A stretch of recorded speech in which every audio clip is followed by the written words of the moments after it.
The vote was quick. Hands raised around the polished oak table. Her father first, then her mother, and then her.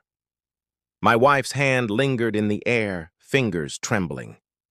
Not from guilt, but from eagerness. The lawyer cleared his throat. Unanimous. You're out. I didn't speak. I didn't fight. I didn't even blink. They expected rage, begging, a man clawing for his crown. Instead, I leaned back in my chair, folded my hands, and smiled. That smile froze the room. They thought it was weakness disguised as composure. They thought they had won. By midnight, they believed I'd be pacing my study in despair, staring at old photos of board meetings, sipping bourbon to drown my humiliation. But at midnight, I wasn't staring at photos. I was signing. And at 8 a.m., when their assistant tried to log into the company servers, the system rejected her. Then him, then her father, error message, access denied. Again and again, by 8:07, their lawyer's face had turned paper white. Because by 8:01, everything they thought was theirs was no longer theirs at all. Betrayal never begins in daylight. It festers in the shadows, growing roots in silence. I had seen the signs months earlier.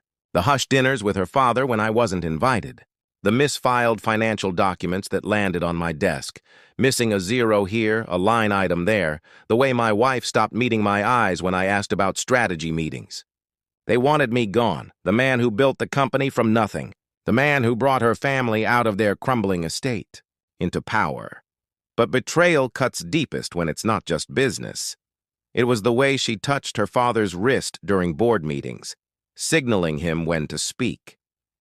The same subtle touch she once used on me under dinner tables, telling me when to hold silence. And when to strike, that's when I knew I was no longer her partner. I was her pawn. And pawns are meant to be sacrificed. I didn't confront her. Not yet. Rage is wasteful when patience is power, so I observed quietly. I traced every transaction, every whisper, every late-night call routed through private servers. At night, when she thought I was asleep, I heard her slip into the bathroom, her voice soft behind the door, murmuring with her father and their lawyer. I never interrupted. I let her believe I was blind.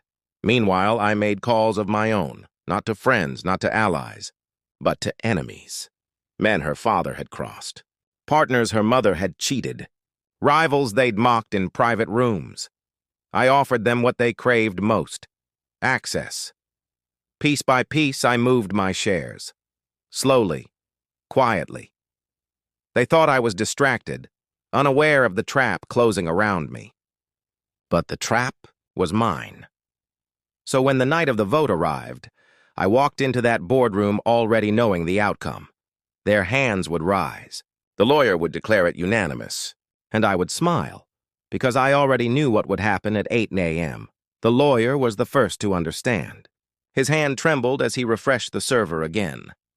Access denied, he whispered. Her father leaned over his shoulder, barking orders. Try again! Her mother gripped her pearls so tightly I thought they'd snap, and my wife, finally she looked at me. Her eyes were wide, searching for weakness, for a crack in my mask, but I only met her gaze with silence. Then the lawyer spoke, voice shaking. He sold every share overnight. The room froze. Her father roared. Her mother gasped. My wife's lips parted, but no words came.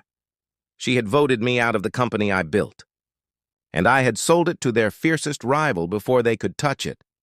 Their empire wasn't just collapsing. It had been handed over. I stood slowly. The chair legs scraped against the floor, echoing like a blade drawn in silence.